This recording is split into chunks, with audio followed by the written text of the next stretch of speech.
अस्सलामु अलैकुम रहमतुल्लाहि व बरकातुहू।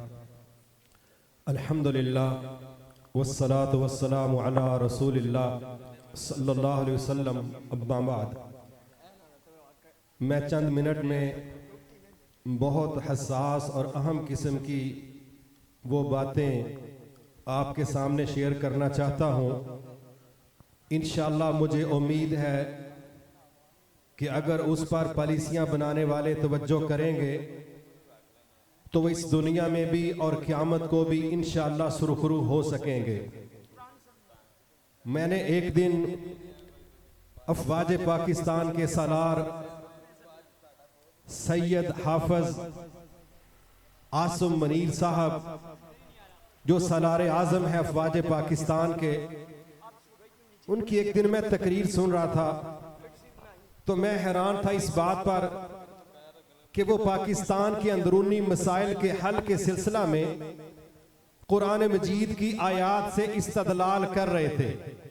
मुझे खुशी इस बात की भी हुई कि हमारी अफवाज के सालार आज़म कुरान मजीद के हाफिज हैं। इस बात पर भी खुशी हुई कि मसले का हल करने के लिए बतौर इस्तदलाल वो किताबुल्लाह की बात को बयान कर रहे हैं। इसी वजह से आज एक इंतहाई अहम चीज मेरे जहन में ये आई कि ये जो कहा जाता है कि समझदारों के लिए इशारा काफी है, इस वक्त पूरी दुनिया के अंदर जिस तरह की परेशानी का इज़हार उम्मत मुस्लिमा के सिलसिला में अवामुन नास के अंदर पाया जाता है, हत्ता के बाद जगहों पर गैर मुस्लिम अकवाम के दिलों में भी जो दर्द और कर्म महसूस किया जा रहा है, क्या आलमी सतह पर और बिलखसूस उम्मत मुस्लिमा में वो तबका जो फैसले करने वाला है, क्या उनके दिलो दिमाग में भी यही इर्ताश मौजूद है? मैं समझता हूं कि चूंकि हमारे सालार हाफिज़े कुरान है और वो नमाज पढ़ने वाले, और हर नमाज की हर रकात में जब सूरत अल फातिहा पढ़ते होंगे वो एक जुमला तो पढ़ते होंगे कि जिसमें यह तज़किरा किया जाएगा, ऐ मेरे रब मुझे उस कौम के रास्ते पर चलने से बचा जिस कौम पर तेरा गजब हुआ। और हमारे हाफिज सलार साहब को इस बात का पूरा पता है कि वो कौन सी बदबख्त कौम है कि जिस पर मेरा रब हर नमाज की हर रकात के अंदर हर मोमेंट से गजब का इशारा देके बता रहा है कि जिस कौम पर तुम्हारे रब का गजब हो, उम्मत मुस्लिमा के लोगों, उस रब की दुश्मन कौम के साथ तुम्हारे यरानों का, तुम्हारे आशिकानों का कोई तसव्वुर रहती दुनिया तक इसका तसव्वुर हम मौजूद नहीं पा सकते। इसकी तरबियत, इसका एहसास, ये माइंडसेट हम कबूल नहीं कर सकते। यहूदियत, नारों का जवाब दे। यहूदियत, यहूदियत, यहूदियत। हाफिज साहब, आप भी कुरान के हाफिज हैं। एक हाफिज लाहौर में कैद है, वो भी कुरान का हाफिज है। हाफिज साहब, उस हाफिज का तारुफ सूरत तौबा की तफसीर है। उस हाफिज का तारुफ आलमी बदमाशों की तरफ से हेडमनी का मुकर्रर करने, उस हाफिज का तारुफ, अल्लाहु अकबर, एक सूरत तौबा लिखी, उसके शागिर्दों ने वह सूरत तौबा पढ़ी और वह पड़ोसी मुल्क जो तुम्हारी ट्रेनों को अगवा करके निहत्ते लोगों को कत्ल करने के अंदर मुलव्वस है, उस हाफिज ने उस हिंदुस्तान की तौबा तौबा करवा के रख दी।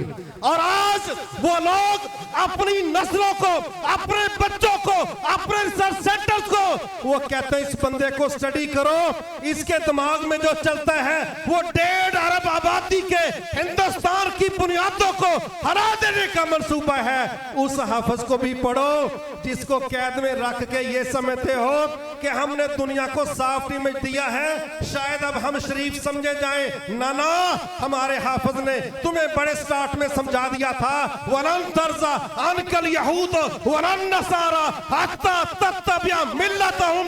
ये पाकिस्तान के अफवाज के सलार हो या सऊदी अरब के मोहम्मद बिन सलमान हो, पूरी दुनिया के मुसलमानों, तुम्हारा रब कहता है यहूदो नसारा तुम्हारे किसी मत को कबूल करने वाले नहीं। हाँ, एक रास्ता मौजूद है, अपना इस्लाम तरक करके उनके पीछे चल पड़ो तो शायद वो राजी हो। जब तक इस्लाम पर हो ये बाज आने वाले नहीं। मैं हाफिज साहब आपको गुजारिश करता हूँ, आप वही हाफिज बने जो किताबुल्लाह को पढ़ के ये समझे व इन नकसु ईमानहुम मिन बाद अहदिहिम व तानु फी दीनिकुम फकातिलु अइम्मतल कुफ्र। हाफिज साहब, आपने जो कुरान हिफ्ज किया है, मुझे उम्मीद है ये आयत आपकी नजरों से गुजरी होगी। मेरे रब रहमान ने फरमाया व इन नकसु ईमानहुम मिन बाद अहदिहिम, ऐ नबी सल्लल्लाहु अलैहि वसल्लम, अगर वो तुम्हारे साथ मुआहदे करने के बाद मुकर जाए तो फिर इन लोगों का एक इलाज अल जिहाद, इन लोगों का एक इलाज जिहाद। ये काफिरों का एक इलाज जिहाद, काफिरों का एक इलाज अल जिहाद, इस्राएलियों का एक इलाज अल जिहाद, इस्राएलियों का एक इलाज अल जिहाद। ये आयत मेरे रब ने उसी कुरान में नाजिल की है जो आपने हिफ्ज किया है। हाफिज साहब, मैं समझता हूँ इस वक्त पूरी दुनिया के अंदर उम्मत मुसलमान में, पूरी मुल्कों की अफवाज को देखा जाए, उम्मत मुसलमान में सबसे पावरफुल फौज वो पाकिस्तान की फौज है। आप सबसे मजबूत फौज के सरबराह हो। वल्लाह बिल्लाह कल्ला तल्ला, जो जिम्मेदारी दुनिया में आपकी बनती है वो कमजोर मुल्कों के सरबराहों की नहीं बनती। नारे तकबीर, नारे तकबीर। मैं समझता हूँ इस वक्त हमारे शहबाज शरीफ की बात, वो तो खुद कहते हैं कि मांगने वालों के फैसले नहीं होते, ये मांगने वालों को छोड़ो। हाफिज साहब, मैं आपसे गुजारिश करता हूँ, पाकिस्तान के वो मसले जो आपके मुतल्लक नहीं है, जब पाकिस्तान की मईशत डूबती देखते हो, मुस्लिम मुल्कों से मांगने के लिए अपनी अस्करी ड्यूटी से हटके वकालतें करते हो कि नहीं करते, सफारतकारी करते हो कि नहीं करते।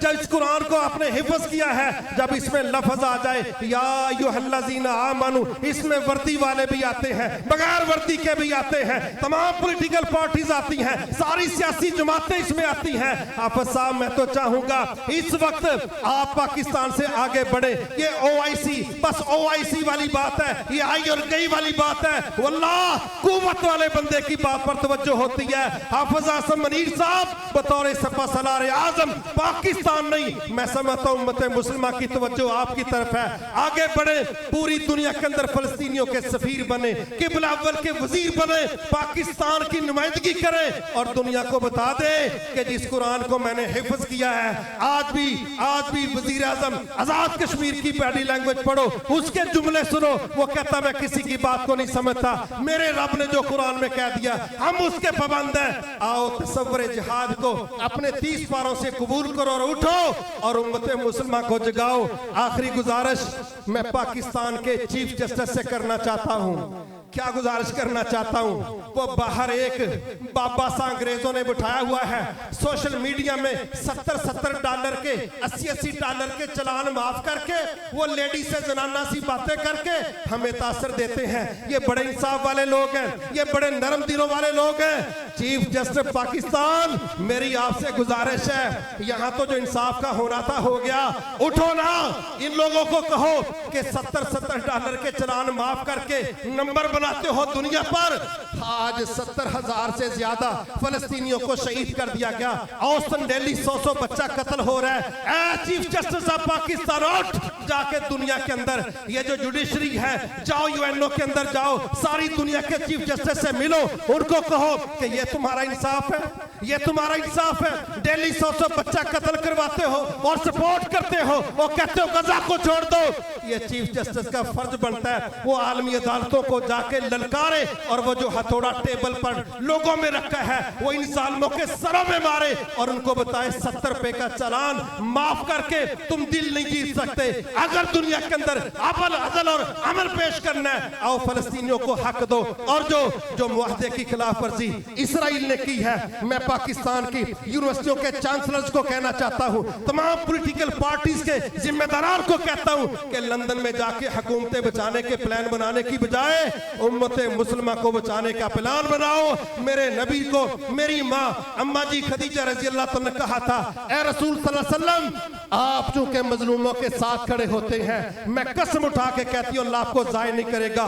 जो जमात, जो हुक्मरान, जो सरबराह, जो जनरल मजलूमों के साथ खड़ा होगा, मैं कसम उठा के कहता हूं मेरा रब उसको जाया नहीं करेगा। इंशाअल्लाह जो जनरल आगे बढ़ना चाहता है, जो जमात आगे बढ़ना चाहती है, आज उनका फर्ज बनता है वो हक के साथ खड़े हो, मजलूम के साथ खड़े हो, जालिम के साथ खिलाफ खड़े हो। अगर ये किरदार अदा नहीं करेंगे वक्त गुजर जाएगा, लेकिन जब आसमानों से निजाम हरकत में आता है फिर जमीन पर न फैसले सुनने वाले रहते हैं न सुनाने वाले रहते हैं। फिर वह सारे कदीमा वाले कहते हैं यहाँ कभी कोई रहता था, वमा तौफीकी इल्ला बिल्लाहिल अलिय्युल अज़ीम।